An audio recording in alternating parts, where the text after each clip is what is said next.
नमस्कार दोस्तों, स्वागत है आपका गौरव की आवाज़ प्रोग्राम में। आज हम आपसे बात करेंगे उन लोगों की जो हमारे भारतीय इकनॉमी में बहुत ज़्यादा जिनका रोल है, जैसे छोटे और मध्यम वर्ग के व्यापारी जिन पर कोरोना की सबसे ज़्यादा मार पड़ी है, और उनको उबारने के लिए हमारी भारतीय सरकार ने बहुत सारी योजनाएं चला रखी हैं, परंतु जिनके बारे में लोगों को ज्ञान नहीं है और पैसों की कमी की वजह से वो पूरे व्यापार ठप पड़ गए हैं या वेंटिलेटर पे हैं। तो हमारी भारतीय सरकार बैंकिंग के माध्यम से उनको उबारने के लिए बहुत सारे कदम उठा रही है। इन सब के बारे में और उनकी बारीकियों के बारे में, क्या डॉक्यूमेंट की ज़रूरत है, अगर किसी को उन योजनाओं का लाभ लेना है, यदि जैसे लोन लेना है तो उनमें क्या डॉक्यूमेंट्स की ज़रूरत है, कितना टाइम लगता है लोन अप्रूव होने में, क्या क्या उसमें ज़रूरतें हैं, क्या रेट ऑफ इंटरेस्ट है, इन सब के बारे में हम आज जानेंगे। और हमारे साथ मौजूद है हमारे प्रोग्राम में एक्सपर्ट यूनियन बैंक के ब्रांच मैनेजर श्री कमल मिश्रा जी। आइए हम उनसे जानते हैं कि किन योजनाओं के तहत लोग अपने व्यापार को बढ़ा सकते हैं। श्री कमल मिश्रा जी, आपका बहुत बहुत स्वागत है। नमस्कार सर, आज हम यहाँ पे आपसे जो कोरोना की महामारी के दौरान जितने भी छोटे बिजनेस में थे या बड़े या मध्यम वर्गीय बिजनेस जितने भी थे, इनको जो नुकसान हुआ है और इसकी भरपाई के लिए गवर्नमेंट हमारी जितने स्कीम्स चला रही है, बैंकों के माध्यम से उनको उबारने के लिए जो स्कीम चला रही है, उसके बारे में हम जानकारी के लिए आए हैं आपके पास। जैसा एक जो हम लोग को जानकारी है वो है मुद्रा योजना, जो एमएसएमई के अंतर्गत आता है शायद। तो मुद्रा योजना के बारे में थोड़ा सा प्रकाश आप डालेंगे। देखिए सर, एमएसएमई मतलब हम एक सीधा सीधा फंडा पकड़े कि एक मीडियम स्मॉल माइक्रो इंटरप्राइजेस, जिसमें एमएसएमई के अंतर्गत कैटेगराइज किए हैं गवर्नमेंट ऑफ इंडिया ने। तो मुद्रा योजना जो है सर, एक ऐसी स्कीम है जो सेंट्रल गवर्नमेंट के द्वारा चलाई गई थी। जो तरुण और किशोर, सबसे ज़्यादा उसके फेमस जो स्कीम है दो है इसमें, तरुण और किशोर। 50,000 से लेकर 10 लाख मैक्सिमम इसकी लिमिट है लोन अमाउंट की। और इसको जो फंडिंग होता है सर, ये ऐसे व्यापारी जो ट्रेडिंग करते हैं, जो मैन्युफैक्चरिंग करते हैं, या जो सर्विस सेक्टर से हैं, इन सब के लिए इन्होंने गवर्नमेंट ने स्कीम लाया। इसमें कोई क्राइटेरिया स्पेशल गवर्नमेंट ने आइडेंटिफाई नहीं किया हुआ है।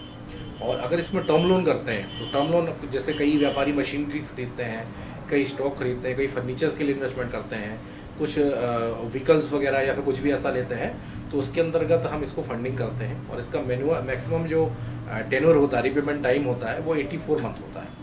और इसमें मैक्सिमम हम 6 मंथ का ही मॉनिटोरियम दे सकते हैं, क्योंकि कोई भी बिजनेस अगर करेगा तो स्टार्टिंग से ही इसमें उसका रिपेमेंट पॉसिबल नहीं है कि वो नेक्स्ट मंथ से ही हमको रिपेमेंट देना स्टार्ट कर देगा, इसलिए 84 मंथ का होता है। इसके अलावा सेकंड इसकी कंडीशन होती है जो कैश क्रेडिट जिसको हम बोलते हैं, जस्ट लाइक क्रेडिट कार्ड की तरह हम उसको, कई व्यापारी ऐसे होते हैं जो ट्रेडर्स होते हैं खास तौर से।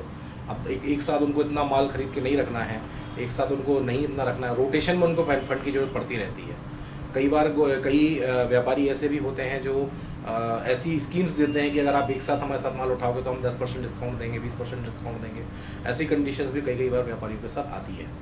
तो जो कैश क्रेडिट स्कीम है वो सबसे बेस्ट उन व्यापारियों के लिए होती है जिनका रोटेशन में फंडिंग उनको कंटिन्यू की ज़रूरत पड़ती रहती है। तो मुद्रा की जो लिमिट होती है वो कहाँ तक है? मैक्सिमम 10 लाख है सर। मैक्सिमम 10 लाख है। सर, इसमें कोलेट्रल आपने बताया कि कोलेट्रल नहीं लेती है गवर्नमेंट, लेकिन जनरली हम लोगों ने देखा जब भी हम कभी बैंक में जाते हैं तो जो रिक्वायर्ड डॉक्यूमेंट्स के अलावा बैंक बोलती है कि हमें कुछ कोलेट्रल चाहिए। क्या ये ज़रूरी होता है? तो ये मुद्रा scheme sir government of India की है, ये विदाउट कोलेट्रल दी जाती है। इसमें किसी प्रकार की कोई कोलेट्रल नहीं देती। इसमें गवर्नमेंट ऑफ इंडिया गारंटी देती है, CGTSME के अंतर्गत कवर करते हुए इसमें गारंटी देती है गवर्नमेंट। सर, इसमें जो डॉक्यूमेंट्स चाहिए हैं इन लोन के लिए, वो मिनिमम डॉक्यूमेंट्स क्या रिक्वायरमेंट है? मुद्रा योजना में हो या किसी भी इस टाइप की लोन में, वो आप थोड़ा बताएं। सर, इसके मुद्रा योजना के अंतर्गत जो तरुण स्कीम है उसमें तो आधार कार्ड के बेस पे भी फंडिंग हो जाती है। वो केवल 50,000 मैक्सिमम स्कीम है। उसमें आधार कार्ड भी लेकर कोई अगर आता है छोटा कोई ऐसा व्यक्ति जिनके पास रिटर्न वगैरह नहीं फाइल करते, पैन कार्ड नहीं है, तो उनके आधार कार्ड के बेस पे भी लोन होता है। लेकिन इसके ऊपर अगर कोई चीज़ पे हम जाते हैं, किसी अमाउंट में जाते हैं, अराउंड मैक्सिमम कोई अगर 10 लाख तक का अमाउंट लेता है, तो उसको पैन कार्ड, आधार कार्ड और उसके साथ में उसको एक प्रोजेक्ट वाइबिलिटी रिपोर्ट चाहिए होता है। एक्चुअल में हम लोगों को कोई भी बिजनेस डिसाइड करने के लिए कि उस बिजनेस में क्या प्रॉफिटेबिलिटी उसकी होगी, उसमें आउटपुट क्या आएगा, उसका रिटर्न कितना आएगा, ये प्रोजेक्ट रिपोर्ट से ही हमें जानकारी में आता है। तो एक प्रोजेक्ट रिपोर्ट हम लेते हैं, पैन कार्ड आधार कार्ड लेते हैं, और अगर कोई उसका बिजनेस ऑलरेडी रनिंग में है, अगर फ्रेश कर रहा है तो कोई दिक्कत नहीं है, लेकिन रनिंग में है तो गुमास्ता या जीएसटी कुछ अगर उसके पास है तो इन सब टाइप की चीज़ें हम उनसे लेते हैं। सर इसमें प्रोजेक्ट जो रिपोर्ट आपने बोली तो वो सीए से अप्रूवल होना उसका ज़रूरी है? ऐसा कुछ नहीं है सर, एक्चुअल में as per government of India के रूल के अकॉर्डिंग अभी फिलहाल में जो कैप है वो 3 करोड़ से तक का अगर टर्नओवर है तो उसमें सीए के सर्टिफिकेशन की ज़रूरत नहीं है। लेकिन बैंक फिलहाल में उसको 1 CR तक का बैंक ने किया हुआ है। बैंक 1 CR तक का अगर कोई रिपोर्ट है तो उस पर सीए सर्टिफिकेशन की ज़रूरत नहीं है।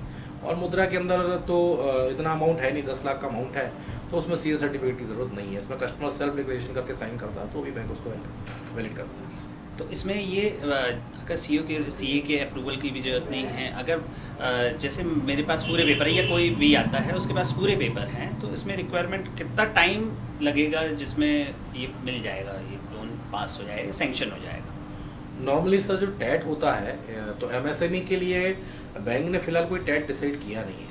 वो डिपेंड ऑन करता है कि ब्रांच की वर्किंग कैसी है, ब्रांच की कंडीशन कैसी है, उस पर डिपेंड करता है। नॉर्मली ये 1 डे का प्रोसीजर है, मैक्सिमम 1 डे के अंदर भी लोन सेंक्शन हुए हैं। हमने खुद ने किए हैं 1 दिन के अंदर लोन सेंक्शन, तो 1 दिन के अंदर भी लोन हो सकते हैं, इसमें हो सकते हैं, प्रॉब्लम नहीं है। कुछ डॉक्यूमेंट्स की यदि कमी होती है, कुछ जैसे जीएसटी नहीं फाइल कर रहे हैं या गुमास्ता नहीं बनाए हैं, नए नए एंटरप्रेनर्स हैं या स्टार्टअप है, तो क्या बैंक कंप्रोमाइज़ कर देता है?